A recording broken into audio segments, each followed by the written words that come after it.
Olá, meus irmãos e minhas irmãs.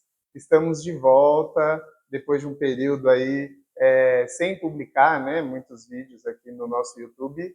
A gente está de volta com o nosso Sagrada Cast. E hoje, nessa nossa reestreia, a gente tem um episódio que ele é especial, um episódio diferente. A gente está aqui com o nosso amado Padre Everton. E hoje não sou eu quem vou entrevistar o padre. Então, hoje quem vai entrevistar o padre são as crianças da nossa comunidade. Então, a gente gravou com as crianças da nossa comunidade aí algumas perguntas para o padre que elas fizeram. E aí, hoje, o padre está aqui para assistir essas perguntas e responder. Muito obrigado, padre, por ter topado estar aqui hoje com a gente para responder aí as dúvidas, as curiosidades das crianças da nossa comunidade.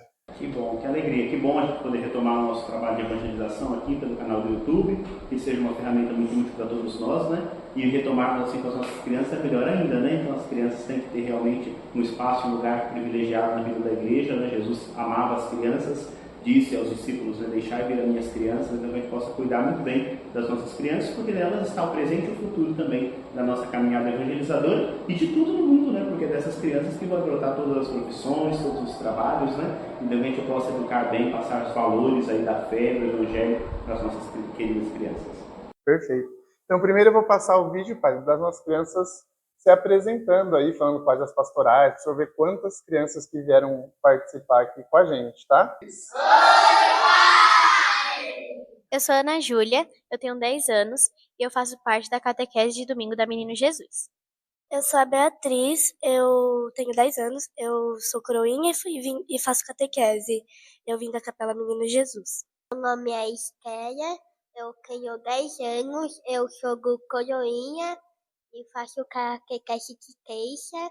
Eu sou o José, tenho 10 anos e sou da Sagrada Família. Meu nome é Gabriel Vieira, eu tenho 12 anos e sou da IAM. Eu sou Ana Clara, eu tenho 8 anos. Meu nome é Maria Estela, eu tenho 10 anos, eu sou coroinha e faço catequese do São Francisco. Meu nome é Miguel, tenho 14 anos e eu faço catequese na Capela Bom Jesus. Meu nome é Tiari, eu tenho 10 anos e eu faço parte dos coroinhas. Meu nome é Letícia, eu sou coroinha e faço parte da infância e adolescência missionária. Sou da Sagrada Família. Olá, oi padre, boa tarde, eu sou o Cauã, sou dos coroinhas da infância e adolescência missionária, IAM, sou da paróquia. Eu sou João Gabriel, tenho 9 anos, faço parte da IAM, catequese, coroinha. Olá, padre, meu nome é João Vinícius, eu tenho 8 anos e eu faço catequese da Sagrada Família. Oi, meu nome é Bianca, tenho 11 anos. Bom, então a gente vê que são muitas crianças que participaram, né? E é só uma parcela das crianças que hoje estão envolvidas, né, no nosso trabalho pastoral da catequese, da infância e adolescência missionária, coroinhas. Eu queria que o senhor falasse um pouquinho, padre, para a gente do qual que é a importância, né, das crianças desde pequenininhas. Tem crianças bem pequititinhas que já estão trabalhando na paróquia, já estão às vezes como coroinhas servindo. Qual que é a importância para a infância, mesmo para a formação delas como cristãs e como cidadãs que já estão envolvidas no nosso trabalho. Bom, como eu dizia, né, as crianças na igreja é uma riqueza muito grande, né, desejo do próprio Jesus. Aqui na nossa paróquia a gente tem uma grande participação das nossas crianças, né, então um trabalho muito bonito, bem realizado pelo nosso setor de catequese, né, então toda a nossa comissão catequética desenvolve um trabalho muito bonito. Então a catequese é o primeiro elemento fundamental de trabalho com as crianças, né. Então a iniciação à vida cristã hoje ela é o primeiro fundamento da evangelização. Uma boa iniciação à vida cristã vai resolver muitos dos problemas que a igreja enfrenta. Então, como por exemplo, os católicos só de nome, as pessoas que vêm só para batizar e não participam, né? Hoje a gente precisa ter uma atuação um pouco mais forte, mais relevante. Isso está na iniciação à vida cristã. Uma pessoa bem iniciada nos sacramentos, ela vai crescer, vai amadurecer e vai continuar sempre firme na fé e na caminhada. Então, o nosso processo de catequese é fundamental. A gente viu que tem várias crianças da catequese, né? Graças a Deus, esse ano vai fazer a primeira comunhão várias crianças. Então, seja da primeira infância, que antigamente chamava de pré-catequese, né? Então a gente tem as crianças pequenininhas ali, já a partir dos 6 anos já faz a pré-catequese, que a gente chama de primeira infância, quanto da segunda infância, que são aquelas que se preparam para a primeira comunhão. Então esse é um trabalho básico, é uma pastoral básica da vida da comunidade, tem que existir em todas as paróquias, né? Porque sempre vão ser crianças precisando se aprofundar na vida sacramental. Além desse trabalho aqui na nossa paróquia, a gente já tem também há muitos anos a IAN, Infância e Adolescência Missionária. Às vezes os adolescentes já ficam meio assim, porque tem infância, né? Eles não gostam muito, né? Mas assim, infância e adolescência, né? Trabalha tanto com crianças quanto com os adolescentes. O trabalho aqui é mais focado nos adolescentes, depois que termina a catequese, né? 10, 11 anos, ali 12 anos, né? Quando estão entrando na adolescência, eles desenvolvem trabalho missionário, de atividades, de reflexão. É um trabalho muito bonito, vale muito a pena. O grupo é menor, mas é um grupo que muito se dedica, muito organizado, né? Então as nossas crianças e adolescentes ali têm um espaço bem aberto para esse trabalho. E a pastoral dos Coroinhas, que é uma grande riqueza, né? Então, quando eu cheguei aqui há 7 anos, a gente já tinha essa pastoral, né? Mas aí eu falei assim, vamos colocar as crianças menores, porque a gente não tinha as crianças tão pequenas. Eu falei, vamos abrir a partir dos 6 anos. Eu lembro que a coordenadora arregalou o olho e falou, meu Deus, mas como é que vai ser essas crianças de 6 anos, né? Porque elas são muito pequenininhas mesmo, né? Mas eu falei, o objetivo maior não é tanto que elas vão fazer tudo direitinho ali, mas é que elas possam se aproximar do altar, ter uma proximidade com o padre, né? Quebrar esse medo, porque às vezes as crianças têm medo, o padre é uma figura, né? Às vezes os pais, o padre vai brigar e aí vai colocando elementos que não ajudam. Então uma proximidade com o padre, com as coisas do altar, isso ajuda muito as nossas crianças. Então a gente tem coroinha bem pequititivo, desde os 6 anos até os 13, quando eles passam para cerimoniários, né? Então também é uma maravilha, as nossas coroinhas são muito dedicadas, eles amam servir, eles brigam por conta de funções, né? Então é um trabalho muito bonito. Então essas 3 pastorais, sobretudo, focam bastante no trabalho com as nossas crianças e é um trabalho sensacional. Perfeito. Então agora a gente vai para as perguntas aí das crianças, tudo que elas têm aí de curiosidade, para o padre poder responder. Bom, então agora a primeira perguntinha aqui, ela vem da Ana Júlia, tá? O que te influenciou a virar padre? Muito bem. Primeira coisa, né? Todo mundo tem essa curiosidade. Então, às vezes a gente acha que o padre cai do céu. Ser padre é uma vocação, né? Então Deus chama a gente, como chama para tantas outras coisas, né? Então, assim, quando eu era adolescente, jovem, eu participava na vida da comunidade já. Então eu também fiz catequese, igual vocês fizeram catequese, né? E na época, logo que eu terminei a primeira comunhão, eu já quis ajudar na catequese. Como muitas crianças, eu tenho certeza que vão continuar querendo ser catequistas junto com os catequistas, né? E aí eu já também gostava disso e comecei. Aí eu comecei a ajudar na catequese, comecei a fazer a crisma. Aí participava da vida da comunidade, igual vocês participam, né? E ali foi surgindo esse chamado, fui sentindo que Deus queria algo a mais de mim. Então foi a partir dali que eu despertei para poder pensar, por que não ser padre, né? E aí comecei então o processo, quando eu tinha mais ou menos uns 16 anos, aí eu comecei um processo de amadurecimento, de reflexão, junto com os padres da diocese que organizam isso, e aí fui aprofundando, e quando eu tinha 18 anos eu resolvi que eu queria entrar no seminário e fazer essa experiência de me tornar padre, né? Então é um processo, então a gente entra no seminário e fica ali uma média de 8, 10 anos dentro do seminário, se preparando para a gente ter certeza. E aí depois que termina esse processo, aí a gente é ordenado e se torna padre, né? Perfeito. A próxima agora é da Beatriz. Padre, existe alguma parte difícil da Bíblia que o senhor acha difícil de explicar hoje em dia? O que realmente significa amar os inimigos? Bom, você mesmo, como é que é o nome dela? Beatriz. A Beatriz mesmo falando, não respondeu, né? Tem partes difíceis assim da Bíblia, né? Porque a Bíblia, primeiro a gente tem que entender assim, a palavra de Deus, é Deus que fala com a gente, não é? Através da Sagrada Escritura, mas não só da Escritura, na Igreja Católica nós temos a Sagrada Escritura, temos a tradição da Igreja, os padres da Igreja nos ensinam, temos o magistério que nos ajuda a compreender isso tudo, né? Porque senão a gente acha que está na Bíblia tem que ser daquele jeito. Não, isso é um fundamentalismo, isso não é bom, né? Então a gente lê a Bíblia, mas a gente tem que entender que ela foi escrita há muitos séculos atrás. Então a gente precisa entender o contexto da época para que a gente possa atualizar e trazer uma mensagem para hoje. Então isso é muito importante a gente ter na cabeça, senão a gente fica aqueles fundamentalistas. Está na Bíblia? Se não está na Bíblia, não. Nem tudo está na Bíblia, mas o que está na Bíblia é para a nossa salvação. Então o que está ali na Bíblia é para ajudar a gente no caminho de salvação. O Antigo Testamento é muito difícil de entender, porque lá a gente tem um Deus que é guerreiro, tem muitas guerras, tem muitas coisas que eram próprias da época e que hoje a gente precisa entender com os nossos olhos de hoje por que está ali, qual que é a mensagem que está por detrás daquilo. Então esses temas eles são sempre complicados, né? No Novo Testamento, no Evangelho, é mais fácil a gente entender. Mesmo assim, tem algumas falas de Jesus que a gente precisa compreender bem para poder atualizar, para que não fique parecendo que é uma exclusão, porque nunca tem exclusão na Sagrada Escritura, sempre é inclusão. Esse que você falou é um dos textos difíceis, né? Amar os inimigos, né? Então, no Antigo Testamento, a gente vê que havia as guerras, então tinha muitos inimigos, Deus combatia do lado do povo de Deus. Aí depois Jesus chega, mas já no Antigo tem lá, Deus falando que a gente não pode odiar os inimigos, a gente tem que amar. E Jesus vai pegar esse trecho e vai colocar como uma regra para os cristãos. Então Jesus vai selecionando partes do Antigo Testamento e vai dando ênfase, né? Então amar os inimigos. Da onde que sai isso, né? Então amar o inimigo é o diferencial do cristão, porque o nosso instinto é querer odiar as pessoas que fazem as coisas erradas com a gente. Mas o cristão não pode ter ódio no coração, tem que ter amor. Então amar o inimigo significa a gente concordar com as coisas erradas que às vezes ele faz. Se ele faz errado, a gente tem que denunciar, tem que dizer, não é? Mas a gente não pode ter ódio no coração, não pode ter rancor no coração. Então quando a gente fala de amar os inimigos é isso, né? Se a pessoa te faz o mal, você pode se afastar dessa pessoa, mas não pode odiar essa pessoa, e se ela precisar da sua ajuda, tem que oferecer uma ajuda, porque é isso que Jesus pede de cada um de nós. Então esse é um trecho difícil, tem outros, né? Mas a gente vai compreendendo à luz do que Jesus nos ensinou. Jesus que é o nosso modelo para a gente poder entender tudo que está na Bíblia. Perfeito. Agora as perguntinhas da Estela. A primeira pergunta é: Padre, como sua mãe reagiu quando você falou que queria ser padre? Com quantos anos você entrou no seminário?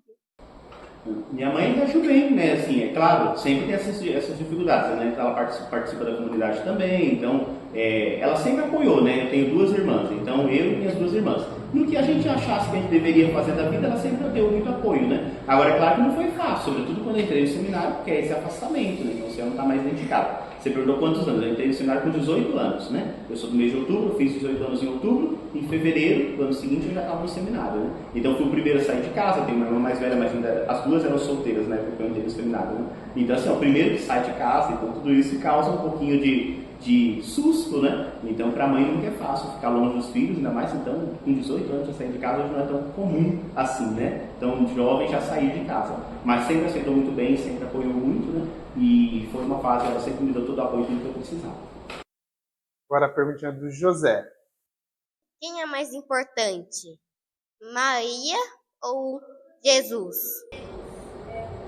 Vamos lá, José, que pergunta boa, né? Sempre é Jesus, né? Jesus é o mais importante, tudo gira em torno dele, ele é o nosso Salvador, ele é o nosso Redentor, então Jesus é o mais importante. Maria tem sua importância porque ela abraçou esse projeto de Deus em Jesus, então é por conta disso que Maria é importante, mas Maria sem Jesus não tem sentido nenhum, né? Então Maria, ela tem a sua importância por causa de Jesus, então o centro de tudo é Jesus. Então se alguém te perguntar quem é o mais importante, é Jesus, ele é o nosso Salvador, e todos os outros são seus servidores, né? Maria é a primeira servidora dele, por isso nós amamos e por isso nós a veneramos, porque ela é uma das primeiras servidoras. Antes mesmo dele vir ao mundo, ela já deu sim para que ele viesse, né? Então é nesse sentido que ela é importante, por conta de Jesus.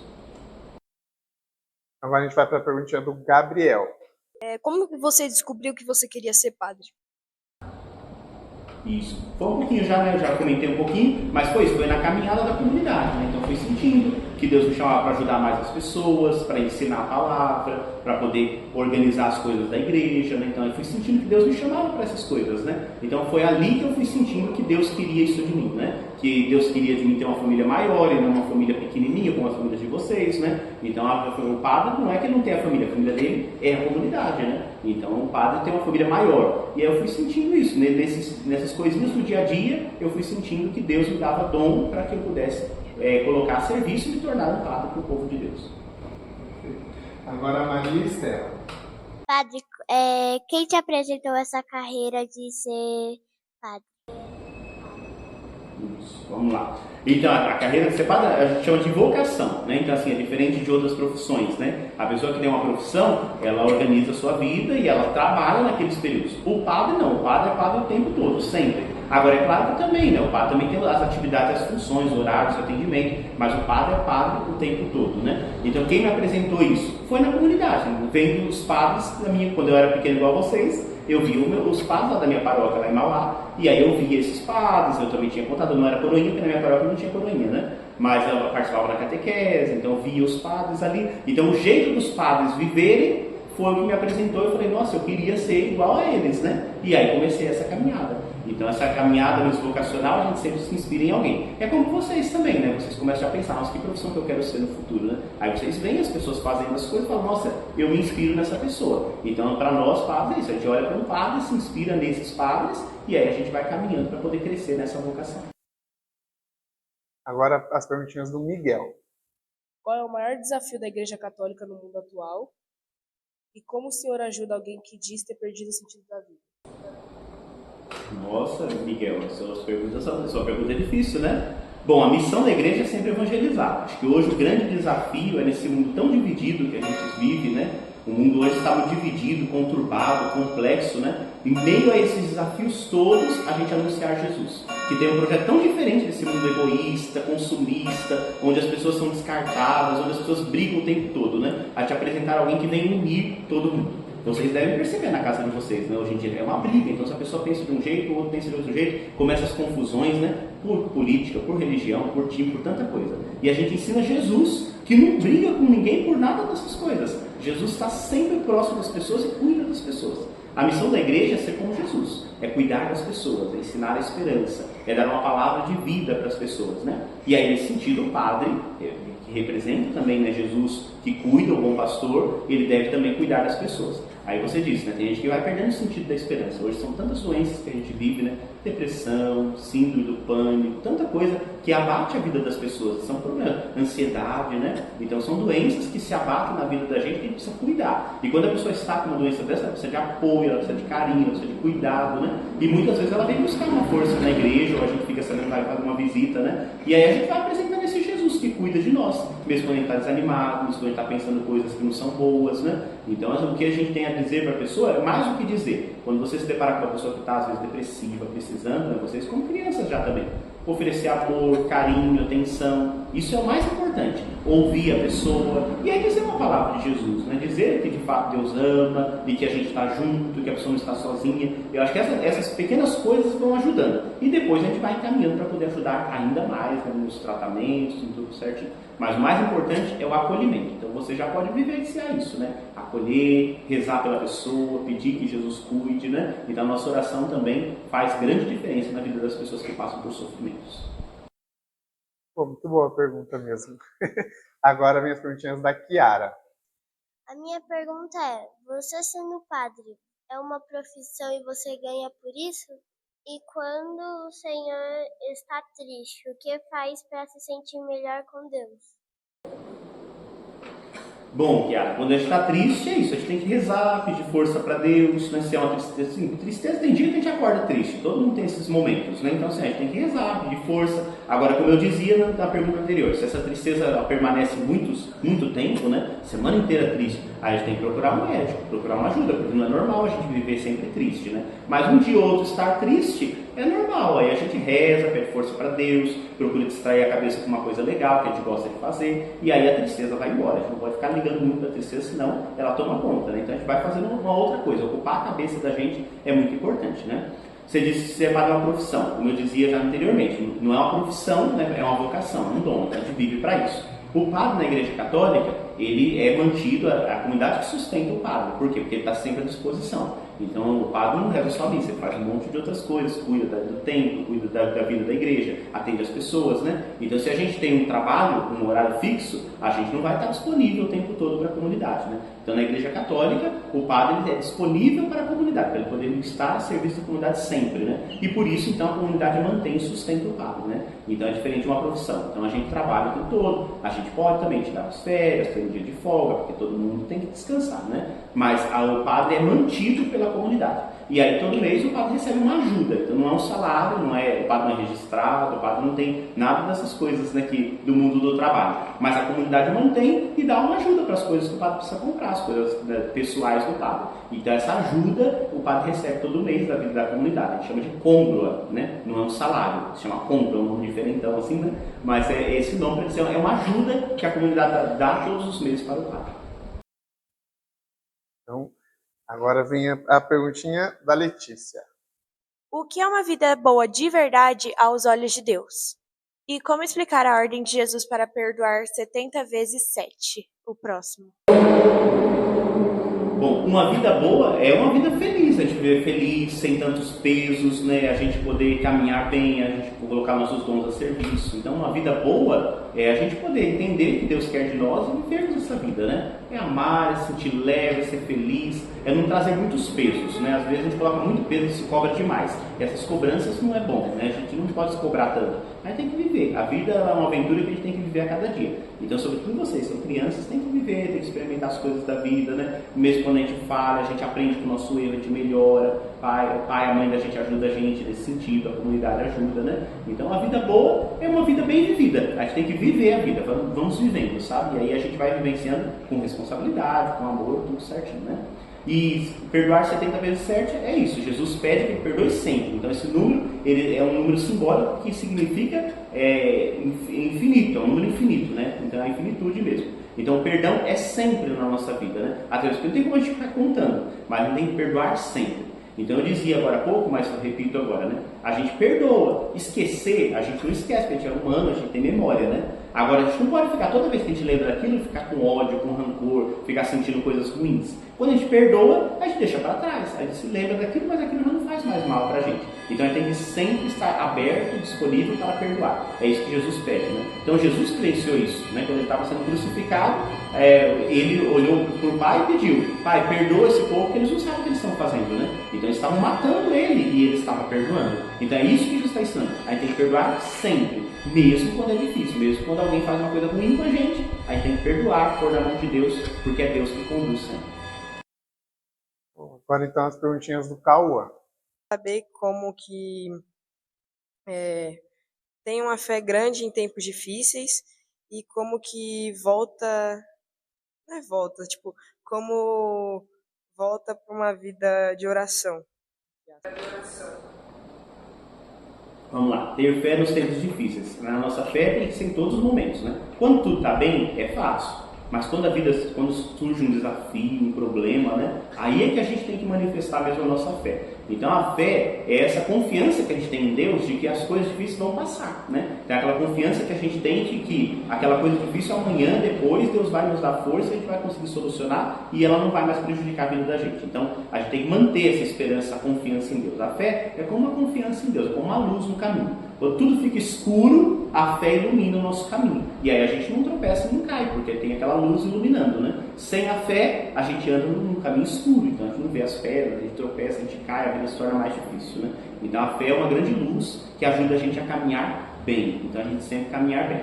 E qual que era a segunda parte que eu já esqueci? Como voltar a ter uma vida de oração. Voltar a ter uma vida de oração. Eu dizia disso, às vezes a gente se cobra muito, né? Então às vezes a gente relaxa em uma coisa, né? Então sobretudo vocês, né? Crianças, adolescentes, às vezes a gente está firme, a gente começa a distrai com alguma coisa, deixa de fazer e a gente vai desanimando. Então assim, é perseverança que a gente tem, constância. Todo dia a gente tem que fazer, então rezar. A gente reza todos os dias, todo dia, com ou sem vontade, a gente precisa rezar sempre, né? Então essa vivência da nossa oração. Agora, quando você deixa de rezar um dia ou outro, você parou de rezar, desanimei porque eu parei. Não, você volta, pede perdão para Deus que você deixou e retoma. Então, sabe, é aquela confiança. Quando a gente tem que comer todos os dias, com ou sem vontade. A oração é o nosso alimento espiritual. Então, a gente come todos os dias, a gente se alimenta todos os dias da oração. Quando a gente tem mais tempo, a gente reza mais. Quando a gente tem menos tempo, a gente reza um pouquinho menos. Mas não pode deixar de rezar, tem que rezar todos os dias. Então, essa constância que precisa ter. A próxima aqui é a da Ana Clara ou é a do João agora? É a do João. Minha pergunta: qual foi sua trajetória para ser padre? Então, João, a trajetória é isso. Então, você deseja ser padre, você começa um acompanhamento. Então, assim, eu sou um padre diocesano. Então, na diocese, a gente começa um acompanhamento vocacional. Eu tenho uma pastoral, chama pastoral vocacional, que cuida do jovem que está pensando. Aí ele decidiu, aí ele pede para o bispo, né, o bispo é o responsável sempre, né? Ele pede para o bispo que ele quer entrar no seminário. Aí qual que é a trajetória do seminário? São vários anos. Então você fica no primeiro ano numa casa que a gente chama de propedêutico. É uma casa de introdução. Você mora lá para conhecer mais a diocese, conhecer o que é ser padre e ver se é isso mesmo. Aí você fica um ano. Se no final desse ano você vê que é isso mesmo, os padres, tem um padre que mora lá com a gente e organiza, ele nos aprova para ir para outra fase. Aí a segunda fase, a gente chama de filosofia, né? Então é uma fase onde a gente vai fazer a faculdade de filosofia, porque todo padre tem que fazer filosofia, né? São 3 anos. E vamos sendo formados na dimensão comunitária, para poder ver se é isso mesmo que você quer ser padre. A gente mora numa casa, vai todo dia para a faculdade, volta, tem as atividades da casa, a vida de oração, as tarefas, os trabalhos nas paróquias, né? No final de semana, vocês veem, esse ano a gente está com o Breno aqui, né? É um seminarista, ele está se preparando. Então a gente vai tendo essas atividades que vão ajudando a gente. São 3 anos. Aqui na diocese, essa casa fica em Diadema. Lá a gente mora lá em Diadema durante 3 anos, vai para as paróquias no final de semana. Depois que passa esses 3 anos, passa na faculdade, passa nas atividades todas, a gente vai ser analisado, vai ser avaliado. Se for aprovado, aí vai para a última etapa, que chama teologia. Aí a faculdade de teologia são 4 anos, aí a casa é em Santo André, a gente mora lá nessa casa e começa a aprofundar cada dia mais. Aí vai recebendo alguns ministérios, umas tarefas do bispo, até que chega a hora da ordenação. Aí ordena primeiro diácono, né, pede para a igreja, pede para o bispo, né, ordena primeiro diácono, fica 6 meses como diácono e depois ordena padre, né, que é presbítero, e aí a partir dali começa a missão mesmo nas paróquias, na vida das paróquias. Acho que é mais ou menos isso, um pouquinho. Agora tem a perguntinha da Ana Clara. Padre, com quantos anos que você teve a sua primeira experiência com Jesus? Nossa, que difícil. A primeira experiência com Jesus? Olha, a primeira experiência com Jesus que a gente tem na vida, a gente não se lembra, mas é o dia do nosso batismo. Então, no dia do nosso batismo foi a primeira experiência que a gente teve com Jesus, né? Porque ali é o dia mais importante da nossa vida, é o dia do nosso batismo. Só que a gente não lembra, porque geralmente a gente é pequenininho quando a gente recebe o batismo, né? Algumas crianças recebem maiorzinho quando estão na catequese, né? Mas a maioria não vai se lembrar. Aí depois, na vida da comunidade, eu acho que assim, a minha primeira experiência assim, forte com Jesus foi acho que o dia da minha primeira comunhão. Então, no dia da primeira comunhão, você já está ali se preparando, já está na igreja, você participa, você reza, mas é um dia muito especial, né? O dia da primeira comunhão. E aí receber Jesus, estar com Jesus, eu acho que eu poderia colocar como uma experiência forte, a primeira, eu acho que foi a primeira, na minha primeira comunhão. Então, ali começa uma caminhada bem bonita, bem profunda, né? Então, vocês estão se preparando, vocês vão, é um dia muito especial na vida da gente, porque aí a gente já tem uma memória, uma lembrança, né? Diferente do dia do batismo, que a gente não se lembra, esse dia é especial, a gente fica ansioso, né? Então é um dia muito marcante na nossa vida. Agora o João Vinícius. Padre, existe algum pecado que as pessoas cometem sem perceber? Vamos lá. Bom, pecados, assim, para que seja pecado, a gente tem que ter consciência. Então, mas tem coisas erradas que a gente faz na vida que a gente não percebe, né? Então, porque são vícios, são manias que a gente vai fazendo, né? Então, assim, agora quando a gente percebe que fez errado, aí é onde a gente vai reconhecer que é pecado e pedir perdão para Deus, né? Então, mas tem coisas que você faz que você não percebe na hora. Aí depois, quando você está rezando, você observa e percebe, nossa, isso aqui não é legal. Como você sabe se é um pecado ou se não é? É a sua consciência. Quando você está lá na escola fazendo as coisas normais, você faz uma coisa que não deve, o que acontece logo na sequência? Na sua consciência você fica assim, mas por que eu fiz isso? Eu não devia ter feito isso, né? Então isso fica na cabeça da gente, né? Então você fez sem perceber, mas depois a sua consciência começa a te falar, você não devia ter feito isso. Minha mãe falou que não era para fazer isso, e eu fiz mesmo assim, né? Então a sua cabeça começa a te cobrar, aí você começa a entender, nossa, isso aqui foi um pecado, porque eu fiz uma coisa que estava errada, e agora minha consciência está me cobrando. Aí eu vou pedir perdão para Deus, vou me confessar, e aí retomar, recomeçar. E aí eu já aprendo, então aquilo que eu fiz sem perceber, numa próxima vez eu já não vou fazer, porque agora eu já tenho consciência, né? Mas ao longo de toda a nossa vida nós vamos ter algumas coisas que a gente faz, achando que é uma coisa boa, e quando a gente faz, a gente percebe que não é. E como você vai saber disso? A sua consciência vai te dizer. Então você vai fazer, às vezes, na melhor das intenções, e de repente você vai perceber, nossa, não foi legal isso, não devia ter feito isso. Então esses pensamentos, a igreja diz, é Deus falando com a gente, né? Falando na nossa consciência, para nos alertar quando a gente faz uma coisa errada. Agora a pergunta da Bianca. Minha pergunta é como você se sente sabendo que você perdoa vários pecados? Você se representa Jesus na hora da Eucaristia. É uma responsabilidade tanto, né? Representar Jesus nesses momentos, todos os sacramentos, né? Mas sobretudo mesmo na Eucaristia e na confissão é uma responsabilidade, né? Então assim, é uma alegria e ao mesmo tempo uma responsabilidade, né?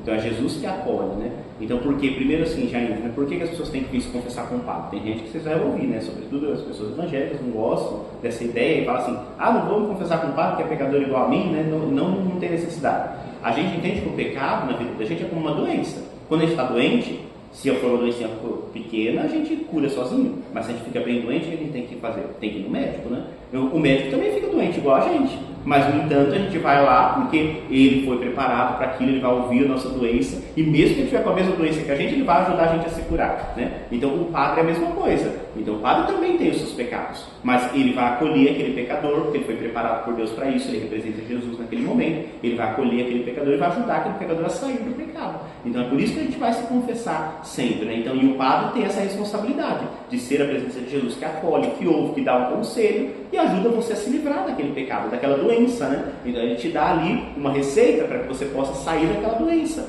e melhorar, né? Assim como o médico faz. Então, quando o padre erra e peca, e o padre se confessa com outro padre. Então, eu procuro um outro padre e me confesso com ele, né? Então, assim, mas é uma responsabilidade, é uma coisa muito bonita. E na Eucaristia é a mesma coisa, representar Jesus, ser presença de Jesus ali, que traz Jesus presente no pão e no vinho, né? Então, é uma coisa muito bonita também. Nesse, o padre faz isso para a comunidade e para ele também, porque aquele mesmo Jesus que ele consagra, ele comunga primeiro, sempre primeiro na comunidade, né? E depois toda a comunidade vai comungar. Então, é um presente que Deus dá para a gente, uma grande responsabilidade também. Agora a gente tem a perguntinha da Maria Estela. Padre, qual é a parte da missa que o senhor mais gosta? Nossa, a missa toda, né? Mas assim, a parte mais, assim, que a gente... São dois momentos, né, que a missa são mais importantes na missa. O momento da palavra, porque é onde Deus nos alimenta com a palavra. Então, assim, eu gosto muito de escutar as leituras, né, fazer a homilia, pregar, porque é o que alimenta a gente por primeiro. Então, a gente chama a primeira mesa, né? Então, Jesus nos alimenta com aquela palavra. Então, por isso tem que prestar atenção nas leituras, né? Cantar o salmo. Então, esse momento é muito forte. E depois, o segundo momento é Jesus na Eucaristia, que é um milagre que acontece ali, né? Então, aquele pedacinho de pão se transforma no corpo de Jesus. Aquele pouquinho de vinho no cálice se transforma no sangue de Jesus. Então, é um milagre que a gente testemunha toda a missa, né? Então, é um momento forte também, muito especial, né? E, sobretudo, para o padre, que ele está agindo na pessoa de Cristo ali, né? Então, o padre fala as palavras do próprio Jesus, né? Então, acho que esses dois momentos são os dois momentos mais importantes e que a gente mais gosta mesmo. Ouvir a palavra de Deus, né? Que nos alimenta, e depois poder testemunhar Jesus na Eucaristia, comungar Jesus na Eucaristia. Tem mais uma perguntinha da Kiara também. Ô, padre, você pode falar um dos 3 pecados mortais? Os pecados mortais são pecados que rompem a nossa comunhão com Deus, né? Então, assim, sabe, a gente fez uma coisa e que se a gente não se arrepender, a gente fica como se a gente pecasse de mal de Deus, né? Porque a gente fez uma coisa muito grave, né? Então, os pecados mortais eles estão sempre ligados aos 10 mandamentos, né? Mas tem alguns, né? Vocês ouvem lá os pecados capitais: a gula, a preguiça, a ira, matar, né? Então, assim, não, matar é um pecado mortal, né? Então, matar, ofender, roubar. Então, esses pecados todos são mortais, por quê? Porque ele nos afasta completamente de Deus, né? Então, assim, é como se você tivesse rompido a amizade com Deus, né? Então, você tinha uma amizade, você fez uma coisinha pequena, um pecadinho leve, né? Então, você não achou que você fez uma brincadeira chata com seu amiguinho ficou chateado com você, então foi uma coisinha leve. Então a gente às vezes faz isso com Deus, né? Mas logo a gente já retoma. Agora, se a gente faz uma coisa muito grave, a gente se separa, né? Então é como se fosse uma separação de Deus. Isso é o pecado mortal, né? Então quando a gente se matar alguém, roubar as pessoas, né? Fazer o mal, Jesus fala, né? Fazer o mal para a pessoa, ofender a pessoa com palavras terríveis, né? Então isso tudo são pecados graves que vão rompendo a nossa amizade com as pessoas e com Deus, né? Então a gente tem que evitar esses pecados. Se a gente comete um pecado desse, a gente já tem que imediatamente buscar a confissão. Se a gente perceber que a gente fez, que não deveria fazer mais, né? Está arrependido, a confissão para que Deus nos perdoe e a gente volte à amizade com Ele sempre. Agora a gente tem mais uma perguntinha aqui do João Vinícius. Ô padre, o senhor já deu risada no meio de uma missa? O que acontece? É normal a vida da gente, né? A gente, sim, já aconteceu, quando aconteceu alguma coisa muito assim, fora do comum, né? Mas não acontece muito, não. Mas dá uma vontade de a gente dar risada, né? Acontece uma coisa muito fora, assim. Mas a gente se controla, segura e continua, não pode parar, né? Tem que continuar, né? Então, assim, às vezes acontece uma coisa muito engraçada, acontece uma coisa muito, que alguém faz uma coisa muito errada ali, né? Então, assim, isso é normal. Ler uma coisa muito errada lá na missa, aí dá vontade de rir, porque a gente é humano, todo mundo dá vontade de rir, né? A gente segura, se controla, né? Abaixa a cabeça, conta até 10 e prossegue a missa, né? Então a gente não pode parar porque deu vontade de dar risada, né? Mas rir é normal, a gente é humano, né? Então todo mundo tem algum momento que vai ter vontade de rir de alguma coisa. Perfeito. Eu queria perguntar se o senhor lembra de algum episódio, padre, que te deixou numa saia justa, assim? Não vamos falar de ninguém, né? Mas você lembra de algum episódio que você ficou ali numa saia justa, talvez na missa, ou em outro momento mesmo da comunidade, que você teve que contar até 10 para seguir? Teve vários, lembrar de cabeça, mas teve vários. Na missa acontece muito. Geralmente, não é pra vocês ficarem com medo, mas geralmente é com cerimoniários, né? Então, porque é quem tá mais perto, às vezes eles erram alguma coisa, assim, fica muito nervoso. E às vezes dá vontade de dar risada, né? Porque, assim, faz umas coisas assim, e às vezes você tem que se controlar ali pra não rir naquele momento, né? Então, não é uma atrapalhada, assim, normal. Então, mas teve várias vezes já, mas lembrar de uma, assim, também não. Mas acho que teve uma na outra paróquia, né? Quando eu estou fazendo a consagração, eu viro assim e falo, né? Tomai todos e bebei, né? E levo o cálice assim. Aí foi com o cerimoniário mesmo, né? Então eu estava fazendo a narrativa ali, da instituição, aí quando eu virei, tomai todos, aí eu virei com o cálice assim, tomai, aí o cerimoniário ia pegando o cálice, né? Ele virou para pegar o cálice, porque ele achou que eu estava passando o cálice para ele. Eu lembro que esse dia assim me deu vontade de dar risada, porque ia uma hora assim tão séria, mas quando eu virei assim que ele veio, eu tive que tirar rapidinho, porque senão ele tinha pego o cálice da minha mão nessa hora, né? Então assim, não tem como, a gente acha engraçado, depois terminou a missa, a gente deu risada, ele ficou todo vermelho, né? Porque a hora que eu virei, ele achou, nossa, o pai tá me dando, tem que pegar, né? Então tem umas coisinhas assim que acontecem, a maioria é com os cerimoniários, com os ministros, porque é quem está servindo ali, né? Então, e aí é onde a gente, é uma equipe, né? Então a gente acaba tendo um pouco mais de liberdade até para poder ir, para poder fazer uma brincadeira depois que passa a missa, né? Então é mais tranquilo dessas coisas acontecerem com essa equipe que está ajudando ali no altar. Perfeito. Bom, esse foi o nosso vídeo de hoje, pessoal. Queria agradecer o padre por estar aqui com a gente. Queria agradecer também às crianças, aos pais das crianças, que vocês perseverem com os filhos de vocês, mantenham eles na caminhada, mantenham eles no serviço da comunidade.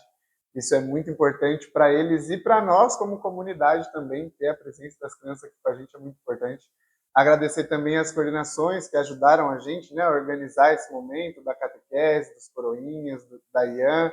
Agradecer também vocês por terem nos ajudado aí a fazer esse momento que foi muito legal para as crianças virem gravar com a gente, elas gostaram muito, elas estavam super animadas no dia, e com certeza elas vão estar animadas aí em casa também assistindo as respostas. E queria pedir para o padre, para a gente poder finalizar, que ele deixasse uma mensagem não só para as crianças, mas como também para os pais, né, para que eles possam incentivar, perseverar e inclusive acompanhar os filhos, né, nas missas, nos eventos da nossa comunidade. Nossa, muito bom. Que bom a gente poder participar desse momento, né, e poder interagir com nossas crianças, né. Eu comecei dizendo, né, Jesus falou, deixai vir as minhas crianças. Então que a gente possa sempre cultivar isso. Em outra passagem ele diz também que quem não tiver o coração como uma criança não entrará no reino dos céus, né. E por que ele fala dos corações da criança? A gente pensa sempre na pureza, mas essa espontaneidade, né? Então eu queria agradecer primeiro vocês, cada uma dessas crianças, né, que a gente convive, eu vejo sempre, todos os rostinhos aqui, eu vi aqui no vídeo, né? Todos os rostinhos são conhecidos, né? Muitos servem ao altar, então é uma alegria ter, mas essa espontaneidade, né? Os adultos viram, né? Eles perguntam, o que vem, o que tem dúvida, pergunta do jeito que eles sentem que tem que ser. E tem que ser, a gente não pode perder essa espontaneidade. Quando a gente vai ficando adulto, a gente vai ficando muito preocupado em o que ele vai dizer, como a gente vai dizer, e isso às vezes vai tirando de nós. Por isso que eles falam, a gente não pode perder essa abertura de ser espontâneo, de ter uma inocência dentro de nós, de ter abertura para perguntar, para se deixar maravilhar com as coisas, ter dúvidas, né? E tirar essas dúvidas, né? Então a criança está se abrindo para o mundo. E isso é muito importante. Então, aos adultos, a gente cultivar sempre a inocência das nossas crianças, cuidar delas, defender, amparar, né? Proteger de tantos males que aí estão, né? Então, aos nossos adultos, a gente sempre cuidar. E na comunidade, sobretudo, a gente poder evangelizar nossas crianças é fundamental. E as nossas crianças, essa amizade, né? Eu sou muito feliz de ter vocês por aqui, por perto. Hoje a gente está aqui dentro da sacristia, né? Esse espaço sempre cheio de crianças, né? Então, nas missas de sexta-feira tem bastante criança servindo ao altar, né? E isso é muito gostoso. Então, eu chego, né? Tem criança que é muito espontânea, vem, abraça, pergunta as coisas, né? Então, não tem que ter medo nunca do padre. Tem que vir se aproximar mesmo, né? Como vocês fizeram, teve dúvida, perguntar, de poder interagir, né? Então, esse foi um momento. Mas quantas vezes isso acontece no ano, né? Isso é muito legal, né? E por isso que a gente incentiva os pais a colocar as crianças na catequese, a colocar nos coroinhas, né? Porque ela vai ter essa intimidade maior, né? De vez em quando, hoje tem várias perguntas aqui que colocam a gente com uma saia justa, né? Mas quantas vezes eu entro aqui na sacristia e vários coroinhas vêm, perguntam uma coisa assim e na hora tem que dar a resposta, né? E assim, isso é muito bom, porque tem essa espontaneidade, essa liberdade de perceber que o padre não é uma figura distante, longe, mas que eu posso me aproximar, eu posso perguntar as coisas para ele, a gente pode ter amizade, né? A gente gostar do padre, ter amizade com o padre é muito bom, né? Então, assim, que vocês tenham sempre essa liberdade, vão sempre precisar de alguma coisa, tiver alguma dúvida, pode vir perguntar para o padre no final da missa, que o padre está sempre disponível para poder responder sempre, né? E que a nossa paróquia continue sempre evangelizando nossas crianças, nossa catequese crescendo, né? E que você conte mesmo, se você tem uma criança, né? Conte com a igreja para te ajudar a ensinar os valores da fé, da religião, porque de fato o mundo de hoje é muito desafiador e a gente precisa ter fé, ter valores dentro de nós, porque senão a gente acaba desanimando mesmo diante de tantos problemas que o mundo apresenta. Bom, então esse foi o nosso retorno, pessoal, aqui com o nosso Sagrada Cast. A gente está voltando agora então com os nossos vídeos aí para o nosso YouTube. Você que acompanhava a gente, estamos de volta. você pode voltar a acompanhar, estaremos aí lançando novos episódios. Voltamos hoje com esse nosso episódio especial com as crianças da nossa comunidade e o nosso padre aqui. Então, você curte esse vídeo aí, compartilha com o seu colega de pastoral, manda, você criança que participou aqui do nosso vídeo, manda para o tio, para o padrinho, para a madrinha poder assistir, que você fez a pergunta que o padre respondeu a sua dúvida. Então, compartilhem aí o nosso vídeo na sua família, nos grupos, para que a gente possa alcançar ainda mais pessoas e mais famílias possam vir participar, possam trazer a sua criança para a nossa comunidade ou para a comunidade aí perto de onde você mora. E aí, para a gente finalizar, então, eu queria pedir para deixar uma bênção para a gente. Então vamos concluir esse nosso encontro, nossa reflexão, né? E que haja muitos outros, então que a nossa Pascom continue firme nesse propósito. É muito bom a gente poder também evangelizar aqui pelo nosso canal do YouTube e que a gente possa ir potencializando cada vez mais. Coloque também, às vezes, nos comentários quem participa pelo YouTube, nas sugestões, são sempre bem-vindas, né, de temas, de ideias, para que a gente possa potencializar cada vez mais esse nosso canal, onde a gente pode conversar e evangelizar também pelas redes sociais. Então, vamos pedir a bênção de Deus nesse momento, pedir que a Sagrada Família de Nazaré venha, proteja a sua família, ampare a sua família, que Jesus, Maria e José derramem muitas bênçãos sobre o seu lar, sobre a sua casa, sobre a sua família. O Senhor esteja convosco. Graça permaneça sobre cada um de vocês que participaram desse nosso momento, a bênção de Deus Todo-Poderoso, Pai, Filho e Espírito Santo. Amém. É isso, então, até o próximo, pessoal. Tchau, tchau.